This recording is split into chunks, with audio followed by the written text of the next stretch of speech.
Saviez-vous qu'en France, nous consommons autant de gaz que d'électricité ?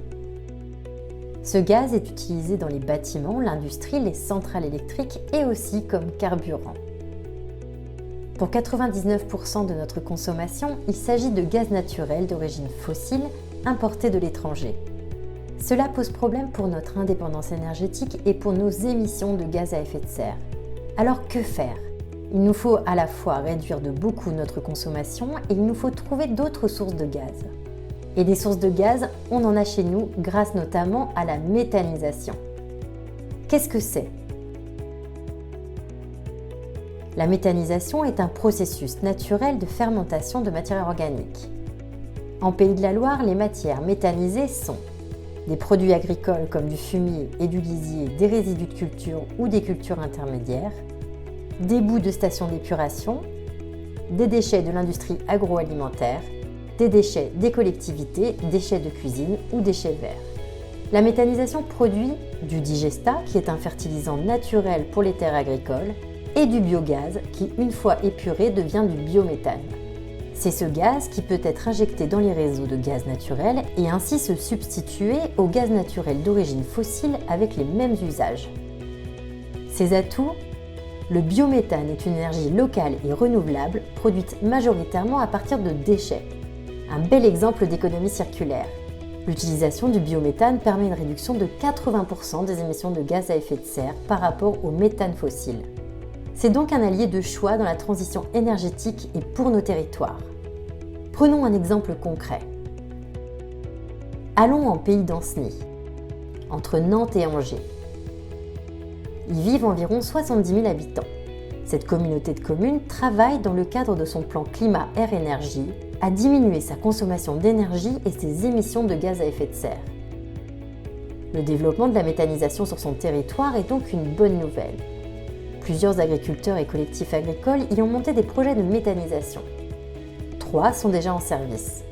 Celui de Saint-Sulpice-des-Landes, celui de Trans-sur-Erdre et celui de Pouillé-les-Coteaux. Et un autre site est en construction à Théier. La dynamique est donc lancée. Avec l'arrivée de la méthanisation, il devient nécessaire d'adapter les réseaux de gaz. Dans le cas du réseau de distribution de gaz naturel d'Ancenay-Messanger, par exemple, la courbe montre que la consommation varie fortement au cours d'une année. Entre l'été et l'hiver d'une part, mais aussi entre les jours travaillés et le week-end. La production de biométhane, quant à elle, est très stable. L'été, il arrive que la consommation locale passe en dessous de la production de biométhane. Le surplus de gaz vert doit être alors acheminé vers d'autres communes consommant du gaz. C'est pourquoi on a construit une nouvelle canalisation appelée maillage. Elle part de Messanger, traverse Théier et Mouzeil pour desservir Ligné, puis Saint-Marc-du-Désert et enfin la métropole nantaise via Carquefou. D'ici 5 ans, 3 autres méthaniseurs devraient voir le jour en Pays d'Anceny. Il y aura donc plus fréquemment un surplus de gaz vert à exporter et la canalisation de maillage servira beaucoup plus souvent. Alors qui bénéficie de ce gaz vert ? Pour simplifier, retenons que, en hiver, la totalité du gaz vert est consommée localement. Le reste des besoins est couvert par du gaz naturel importé. D'ici 5 ans, on estime que le gaz vert représentera en hiver près de 40% de la consommation du réseau de distribution d'Ancenis-Messanger Loire-Auxance. L'été, lorsque la consommation est basse, le gaz vert couvrira non seulement 100% des besoins du réseau de distribution d'Ancenis-Messanger Loire-Auxance, mais aussi les besoins de Ligné et Saint-Marc. Et c'est Nantes Métropole qui consommera le reste. Les travaux de maillage sont donc utiles à la fois pour le pays d'Anceny, où le gaz vert représentera d'ici 5 ans 55% de la consommation du réseau de distribution en moyenne sur l'année, pour Saint-Marc-du-Désert et Nantes Métropole qui bénéficient aussi d'une part de gaz renouvelable d'origine agricole dans leur consommation. Et pour les unités de méthanisation qui peuvent produire du gaz vert sans restriction toute l'année. Grâce à la méthanisation et à l'évolution des réseaux de gaz, les territoires gagnent en indépendance énergétique. L'objectif de 10% de gaz vert en France sera atteint avant 2030. Et l'aventure ne s'arrête pas là.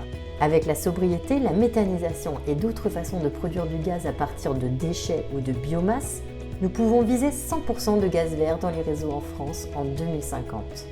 L'exemple du maillage d'Anceny à Nantes est le fruit de la coopération entre les collectivités locales et les gestionnaires de réseaux pour accueillir le gaz vert au bénéfice de tous. La méthanisation devient un trait d'union entre les territoires urbains et ruraux.